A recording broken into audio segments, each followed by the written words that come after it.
ഏറെ ആവേശത്തോടെയാണ് കന്നി വോട്ടർമാർ തങ്ങളുടെ സമ്മതിദാനാവകാശം വിനിയോഗിക്കാൻ പോളിംഗ് ബൂത്തുകളിൽ എത്തിയത്.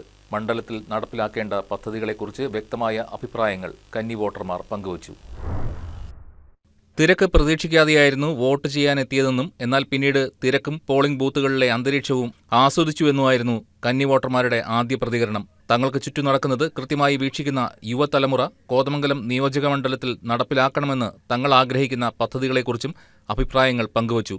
ഇവിടെ വന്നപ്പോൾ നല്ല തിരക്കായിരുന്നു. അപ്പോൾ ഈ ആണുങ്ങളുടെ ക്യൂവിന് തിരക്കില്ലാത്തതുകൊണ്ട് പെട്ടെന്ന് കയറാൻ പറ്റി.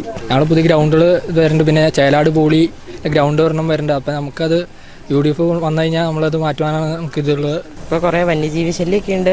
ഇപ്പോൾ ഞങ്ങൾ വോട്ട് ചെയ്ത ആൾക്കാർ ഭരണത്തിൽ വന്നാൽ അതൊക്കെ ഒരു മാറ്റം വരുമെന്ന് വിചാരിക്കുന്നുണ്ട്. പുതിയ മാറ്റങ്ങൾ പ്രതീക്ഷിക്കുന്നുണ്ട്. പഴയതിനേക്കാളും ബെറ്ററായിട്ട് വരുമെന്ന് പ്രതീക്ഷിക്കുന്നുണ്ട്. കൃത്യമായ രാഷ്ട്രീയ നിലപാടുകളും മണ്ഡലത്തിന്റെ വികസന സാധ്യതകളും പുതുതലമുറ വോട്ടർമാർക്കും ഉണ്ട് എന്നതിന്റെ സൂചനകളാണ് കന്നി വോട്ടർമാരുടെ മറുപടികളിൽ വ്യക്തമായത്. News desk KCV news.